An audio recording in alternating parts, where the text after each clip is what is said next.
ಶ್ರೀ ಗುರು ಬಸವಲಿಂಗಾಯ ನಮಃ. ವಿಶ್ವಗುರು ಜಗಜ್ಯೋತಿ ಕ್ರಾಂತಿ ಯೋಗಿ ಮಹಾತ್ಮ ಬಸವಣ್ಣನವರನ್ನು, ವಿಶ್ವಜ್ಯೋತಿ ವೀರ ವೈರಾಗ್ಯ ನಿಧಿ ಅಕ್ಕ ಮಹಾದೇವಿರವರನ್ನು, ಸಕಲ ಶಿವಶರಣರನ್ನು ಎನ್ನ ಹೃದಯ ಮಂದಿರದಲ್ಲಿ ನೆನೆಯುತ್ತಾ, ಸಾಂಸ್ಕೃತಿಕ ನಾಯಕ ಮಹಾತ್ಮ ಬಸವಣ್ಣನ ನಾಡು ಕನ್ನಡ ನಾಡು, ಬಸವ ಕಲ್ಯಾಣದ ಅನುಭವ ಮಂಟಪ ಶರಣರ ಭೂಮಿಲಿಂದ 150 ಕೋಟಿ ಭಾರತೀಯರಿಗೆ ಶರಣು. ಸರ್ವ ಸಮಾನತೆಯ ಸಕಲ ಜೀವಾತ್ಮರ ಲೇಷಿಗಾಗಿ ಹುಟ್ಟಿಕೊಂಡಿರ್ತಕ್ಕಂತಹ ಅನುಭವ ಮಂಟಪದ ಶರಣರ, ದುಡಿಯುವ ವರ್ಗದವರ, ಉತ್ಪಾದಕ ವರ್ಗದವರ ವಚನಗಳು ಈ ಗ್ರಂಥದಲ್ಲಿ ಸಿಗುತ್ತವೆ. 2500 ವಚನಗಳಿವೆ. 100ಕ್ಕಿಂತ ಹೆಚ್ಚಿಗೆ ಶರಣರು, ಅವರವರ ಕಾಯಕ, ಅವರ ಇತಿಹಾಸ ಕೂಡ ಈ ಗ್ರಂಥದಲ್ಲಿ ಸಿಗುತ್ತದೆ. ಇದು ಬಸವ ಸಮಿತಿಯಿಂದ ಪ್ರಿಂಟ್ ಆಗಿದೆ, ಸರ್ಕಾರ ಮಾನ್ಯತೆಯಿಂದ. ಈಗ ಒಂದು ಮಹಾತ್ಮ ಬಸವಣ್ಣನವರ ವಚನ. ಓದಿನ ಹಿರಿಯರು, ವೇದದ ಹಿರಿಯರು, ಶಾಸ್ತ್ರದ ಹಿರಿಯರು, ಪುರಾಣದ ಹಿರಿಯರು ಇವರೆಲ್ಲರೂ ತಮ್ಮ ತಮ್ಮನ್ನೇ ಮೆರೆದರಲ್ಲದೆ, ಇವರೆಲ್ಲರೂ ತಮ್ಮ ತಮ್ಮನ್ನೇ ಮೆರೆದರಲ್ಲದೆ ನಿಮ್ಮ ಮೆರೆದುದಿಲ್ಲ. ತಮ್ಮ ಮರೆತು ನಿಮ್ಮ ಮೆರೆದರೆ ಕೂಡಿಕೊಂಡಿರುವನು ನಮ್ಮ ಕೂಡಲ ಸಂಗಮ ದೇವ. ಇವತ್ತ 893 ವರ್ಷಗಳು ಕಳೆದು ಹೋದರೂ ಕೂಡ ಸ್ವಾರ್ಥತೆ ಹೋಗಿಲ್ಲ. ಸಮಾಜದ ಒಳಿತಿಗಾಗಿ ಬರೀ ವೇದಿಕೆ ಮೇಲೆ ಮಾತನಾಡ್ತಾರೆ ಹೊರತಾಗಿ ಯಾರು ಕೂಡ ಆಚರಣೆಯಲ್ಲಿ ತರ್ತಾ ಇಲ್ಲ. ಒಂದು ಕಡೆ ರಾಜಕಾರಣಿಗಳಾದವರು, ಇನ್ನೊಂದು ಕಡೆ ಧರ್ಮದ ಗುರುಗಳೆನಿಸಿಕೊಂಡವರು. ಇವರು ಇಬ್ಬರು ಮಿತ್ರರಾಗಿ ಜನಸಾಮಾನ್ಯರಿಗೆ ಸತ್ಯವನ್ನು ತಿಳಿಸಿ ಸತ್ಯ ಸಮಾಜವನ್ನು ಮಾಡಬೇಕು ಅಥವಾ ಸಮಾಜದಲ್ಲಿರ್ತಕ್ಕಂಥ ಅಜ್ಞಾನ ತೆಗೆದುಹಾಕುವ ಚಿಂತನೆ ಬಹಳಷ್ಟು ಜನಗಳು ಮಾಡ್ತಾ ಇಲ್ಲ. ಸಾಮಾನ್ಯ ಜನರು ಕನ್ನಡದ ವಚನಗಳು ಸರಳ ಜೀವನಕ್ಕಾಗಿ ಇರುವುದರಿಂದ ಇವತ್ತು ಇಡೀ ಭಾರತ ದೇಶದಲ್ಲಿ 33 ಭಾಷೆಗಳಲ್ಲಿ ಸಿಗ್ತವೆ. ಇವತ್ತು ಬಸವಾದಿ ಶಿವಶರಣರ ವಿಚಾರಗಳು ಜಗತ್ತೇ ತುಂಬ ಪ್ರಚಾರ ಆಗಿದೆ. ಆದರೆ ಕೆಲವರು ಸ್ವಾರ್ಥಿಗಳು ಇವರೇನು ಮಾಡ್ತಾ ಇದ್ದಾರೆ ಅಂದರೆ, ಇದು ಬೆಳೆಯಬಾರದು, ಇದು ಬೆಳೆದರೆ ನಾವು ಸುಳ್ಳು ಗೊಳ್ಳು ಪೊಳ್ಳು ಹೇಳಿ ಸಲುವುದೇವಲ್ಲ ಸಾವಿರಾರು ವರ್ಷದಿಂದ, ಇದೆಲ್ಲ ಹೋಗಿಬಿಡುತ್ತದೆ. ಜನಗಳು ಜ್ಞಾನಿಗಳಾಗುತ್ತಾರೆ, ತಮ್ಮ ದೇಹದೊಳಗೆ ತಾವೇ ದೇವರನ್ನು ಕಾಣುತ್ತಾರೆ ಅಂಥೇಳಿ ಈ ಭಯವನ್ನು ಕಂಡು ಬರ್ತಾ ಇದೆ ಇವತ್ತಿನ ದಿವಸ. ಆ ಕಾರಣಕ್ಕಾಗಿ ಈಗ ತಮ್ಮನ್ನೇ ಮೆರೆದರೆಂದರೆ, ತಮ್ಮ ಮರೆತು ನಿಮ್ಮ ಮೆರೆದರೆ ಅಂದರೆ ಸೃಷ್ಟಿಕರ್ತ ನಮ್ಮೆಲ್ಲರನ್ನ ಮಾಡಿ ಮಳೆ ಬೆಳೆ ಗಾಳಿ ಬೆಳಕು ಎಲ್ಲವನ್ನು ಕೊಟ್ಟು ಸಲ್ಲತಕ್ಕಂಥ ದೇವರು ಯಾವ ಥರ ಒಂದು ಕರೆಂಟಿನಲ್ಲಿ ತಾರಿನಲ್ಲಿ ಒಂದು ಕರೆಂಟಿನ ವಿದ್ಯುತ್ ಶಕ್ತಿ ಇರುತ್ತಲ್ಲ, ಅದು ಕಣ್ಣಿಗೆ ಕಾಣುವುದಿಲ್ಲ. ಆದರೆ ಅದೇ ತಾರಿನ ಲೈಟಿನಲ್ಲಿ ಬೇಕಾದಷ್ಟು ಥರದ ಮೈಕ್ ಹಚ್ಬೋದು, 0 ಬಲ್ಬ್ ಹಚ್ಬೋದು, ಬೇರೆ ಬೇರೆ ದೊಡ್ಡ ಲೈಟ್ಗಳು ಹಚ್ಬೋದು. ಆದರೆ ಅದರಲ್ಲಿ ಇರ್ತಕ್ಕಂಥ ಕರೆಂಟ್ ಒಂದೇ. ಹಾಗೆಯೇ ಇಡೀ ಬ್ರಹ್ಮಾಂಡದಲ್ಲಿ ಬದುಕ್ತಕ್ಕಂಥ ಪ್ರಾಣಿ ಪಕ್ಷಿ ಗಿಡ ಮರ ಮಾನವರೆಲ್ಲರೂ ಕೂಡ ಎಲ್ಲರಿಗೂ ಒಬ್ಬ ದೇವನ ಜ್ಞಾನ ಶಕ್ತಿ ಅಡಗಿದೆ. ಇದನ್ನು ಹೇಳುವುದನ್ನು ಬಿಟ್ಟು ಸುಮ್ಕೆನೆ ಸತ್ಯವನ್ನು ಒಂದು ಪಕ್ಕಕ್ಕಿಡುವುದು, ಸುಮ್ಮನೆ ಬಸವಣ್ಣನವ್ರ ಭಾವಚಿತ್ರ ಹಾಕಿಕೊಂಡು ಜನರಿಗೆ ಸ್ವಲ್ಪ ದಿಕ್ಕು ತಪ್ಪಿಸ್ತಕ್ಕಂಥದ್ದು ನೋಡ್ತಕ್ಕಂಥದ್ದು ಕಂಡು ಬರ್ತಾ ಇದೆ. ಆ ಕಾರಣಕ್ಕಾಗಿ ಯಾರ್ಯಾರು ವಚನಗಳು ಓದಿದಾರಲ್ಲ ಅವರ ಹೃದಯಕ್ಕೆ ತಟ್ಟಿದೆ ಅಲ್ಲ, ನಮ್ಮಪ್ಲೆ ಎಲ್ಲರೂ ಒಳ್ಳೆಯದಾಗಿ ಬದುಕಲಪ್ಪ ಅಂಥೇಳಿ ಕಳ್ಕಳಿ ಯಾರ ಹತ್ತಿರ ಇರ್ತಾರಲ್ಲ ಅಂಥ ಜನಗಳು ಮಾತನಾಡ್ತಾರೆ. ಎಲ್ಲರೂ ಮೂಕರಂತೆ ಕುಳಿತುಕೊಂಡ್ರೆ ನಡೆಯುವುದಿಲ್ಲ. ಒಳ್ಳೆಯದು, ಎಷ್ಟು ದಿವಸ ಬದುಕ್ತೀವಿ ಅಷ್ಟು ದಿವಸ 4 ಮಾತು ಒಳ್ಳೇದು ತಿಳ್ಕೊಂಡು ಜನಸಾಮಾನ್ಯರಿಗೆ ಒಳ್ಳೇದು ಹೇಳಿ ಒಂದು ದಿವಸ ಹೋಗೋದಿದೆಯಲ್ಲ ಎಲ್ಲರಿಗೂ. ಈ ಥರ ಹೇಳ್ತಕ್ಕಂಥವ್ರು ಇದ್ದಾರೆ, ಅವ್ರು ಹೇಳ್ತಾನೆ ಇರ್ತಾರೆ. ಇನ್ನೊಂದು ಜೇಡರ ದಾಸಿಮಯ್ಯನವರ ವಚನ. ಇಳೆ ನಿಮ್ಮ ದಾನ,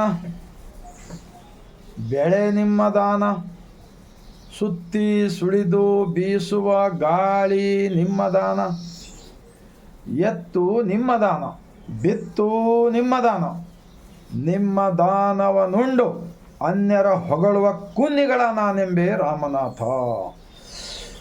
ಈ ವಚನದ ಭಾವಾರ್ಥ ಎಲ್ಲರಿಗೂ ಅರ್ಥವಾಗುತ್ತದೆ ಎಂದು ನಾನು ನಂಬಿದ್ದೇನೆ. ಆದರೂ ಕೂಡ ಯಾರು ಸಮಾಜದಲ್ಲಿ ನಾವು ಒಳ್ಳೆಯದನ್ನು ಮಾಡ್ತೀವಿ ಅಂತೇಳಿ ಹೊರಟಿದ್ರಲ್ಲ ಅವರೇ ಇಂಥ ವಚನಗಳ ಭಾವಾರ್ಥವನ್ನು ತಾವು ಅರ್ಥ ಮಾಡಿಕೊಳ್ಳಲಾರದೆ ಇನ್ನೊಬ್ಬರನ್ನು ತಿಳಿಸ್ತಕ್ಕಂಥ ಪ್ರಯತ್ನ ಮಾಡಿಲ್ಲ.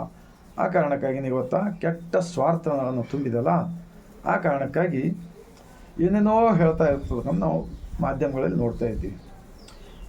ಇಳೆ ನಿಮ್ಮ ದಾನ, ಈ ಭೂಮಿ ಯಾರ್ದು? ಇವತ್ತು ನಾವಿದ್ದೀವಿ, ಈ ಭೂಮಿ ಅನ್ನ ತಿಂತ ಇದ್ದೀವಿ. ಸೃಷ್ಟಿಕರ್ತನ ಒಂದು ಚೇತನ ಜ್ಞಾನ ಶಕ್ತಿಯಿಂದ ಬೆಳೆದಿರ್ತಕ್ಕಂಥ ಹಣ್ಣು ಹಂಪಲು ತರಕಾರಿ ಧಾನ್ಯಗಳು ಎಲ್ಲವೂ. ಆದರೆ ಇದು ಈ ದಾನ ಯಾರ್ದು? ಯಾರ್ದ ಗುಡಿಗಳನ್ನು ಮೂರ್ತಿ ದೇವ್ರಂತೇಳಿ ನಮ್ಗೆ ನಂಬಿಸಿದ್ರಲ್ಲ ಅದು ಅವ್ರದ್ದಿದೆನಾ? ಅದು ಮನುಷ್ಯರ ಕೈಲಿಂದ ಮಾಡಿಬಿದ್ದೆ ಅಪ್ಪ ಅಣ್ಣ. ಬೆಳೆ ನಿಮ್ಮ ದಾನ.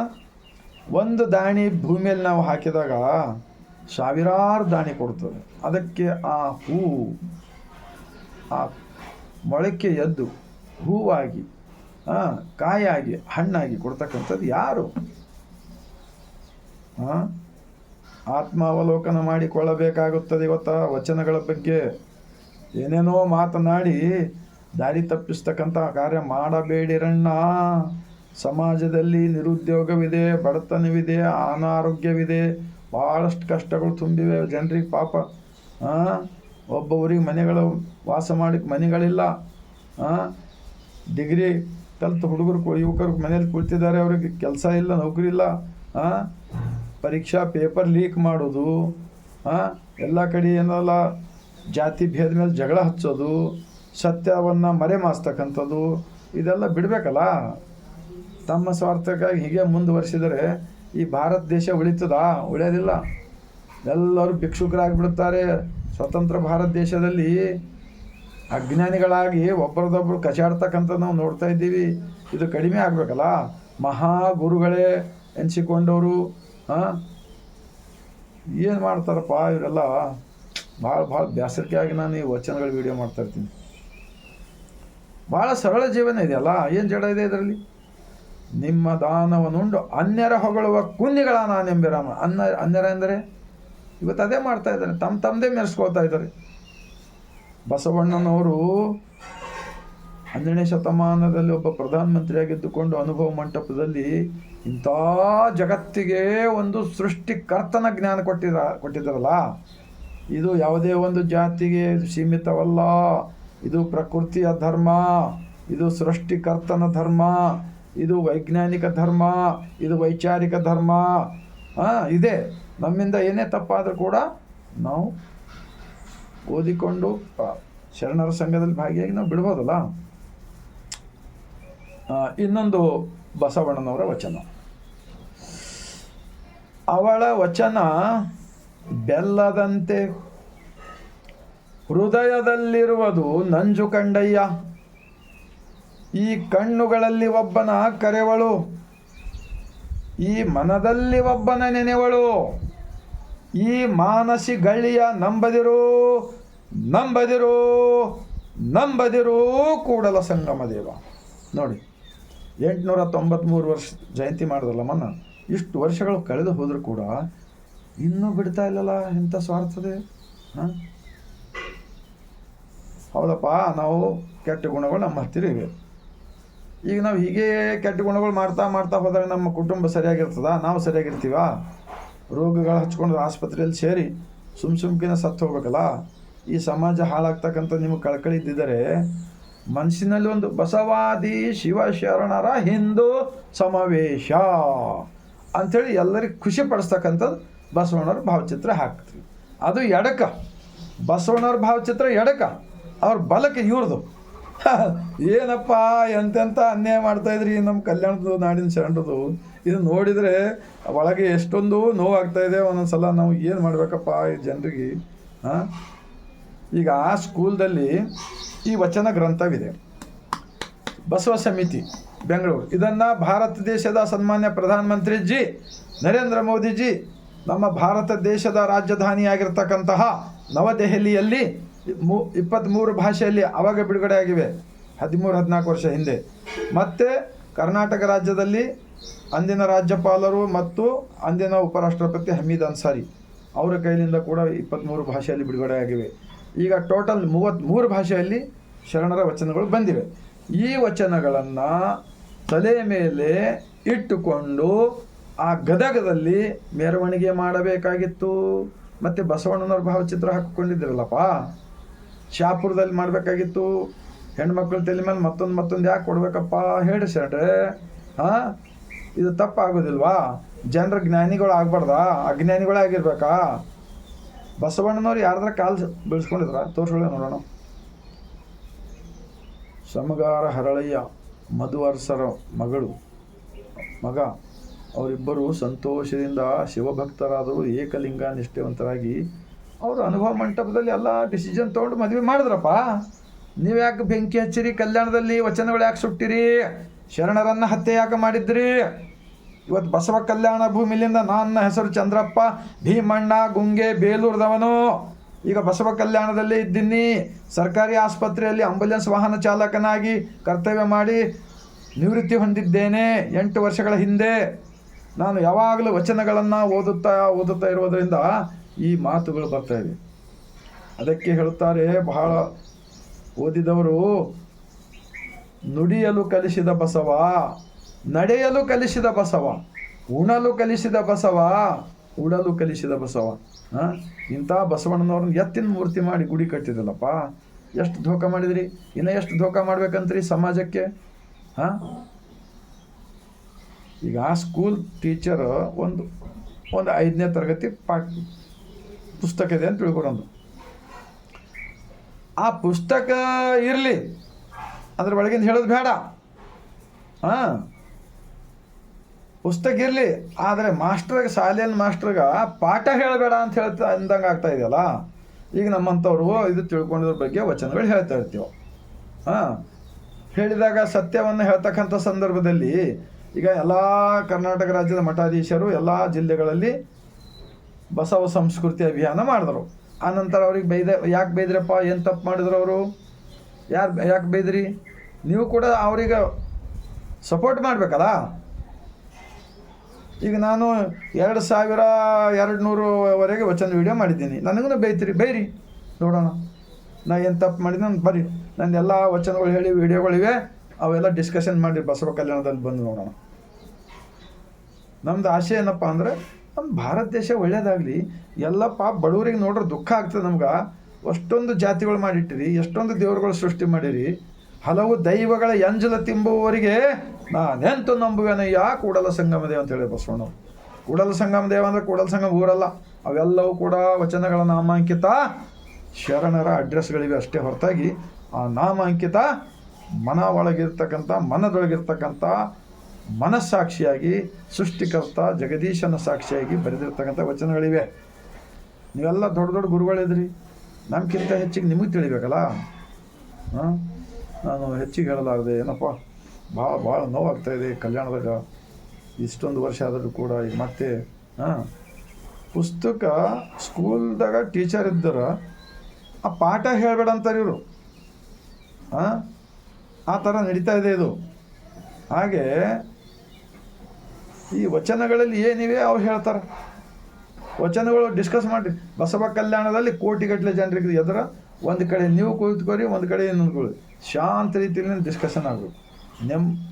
ಮನಸ್ಸು ಶುದ್ಧಿ ಇಟ್ಕೊಂಡು ಡಿಸ್ಕಸ್ ಆಗಬೇಕಂಥೇಳಿ ಕೊನೆಯದಾಗಿ ಹೇಳುತ್ತಾ, ಆದ್ದರಿಂದ ಬಸವ ಕಲ್ಯಾಣದ ಇತಿಹಾಸ ಉಳಿದರೆ ಇದು ಬೆಳೆಸೋದು ಯಾರೋ ಒಬ್ಬರು ಮಠಾಧೀಶರದ ಕರ್ತವ್ಯ ಅಲ್ಲ, ಇದು ಎಲ್ಲರ ಜವಾಬ್ದಾರಿ ಇದೆ. ಯಾಕೆಂದರೆ 12ನೇ ಶತಮಾನದಲ್ಲಿ ಅಂತೂ ಮಠವನ್ನು ಯಾವ ಶರಣರು ಸ್ಥಾಪಿಸಿಲ್ಲ.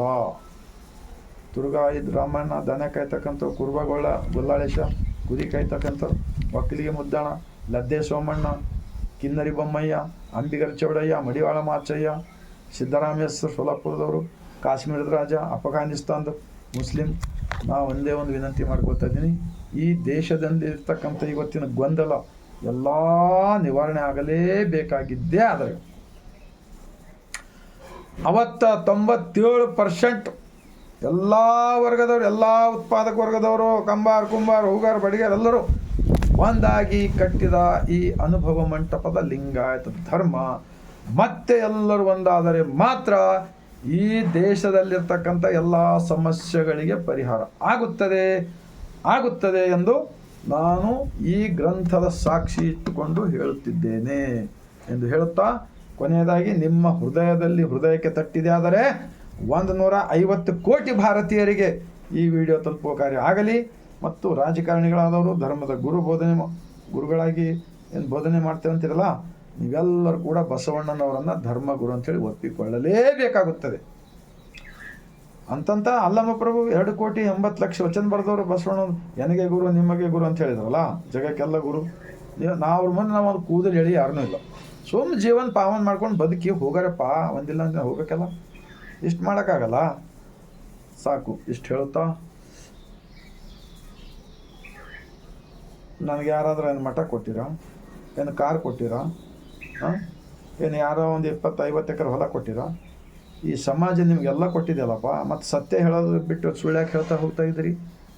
ಬಸವಣ್ಣನವರಂಥ ಧರ್ಮಗುರು ಅಂತ ಒಪ್ಪಿಕೊಂಡು ಏಕಲಿಂಗಾನಿಷ್ಠ ತತ್ವ ಇದೆ. ಅದು ಏಕದೇವೋಪಾಸನೆ, ಎಲ್ಲರ ಒಳಗೆ ಒಬ್ಬನೇ ದೇವರಿದ್ದಾನೆ, ಎಲ್ಲರಿಗೂ ಒಬ್ಬನೇ ದೇವರು.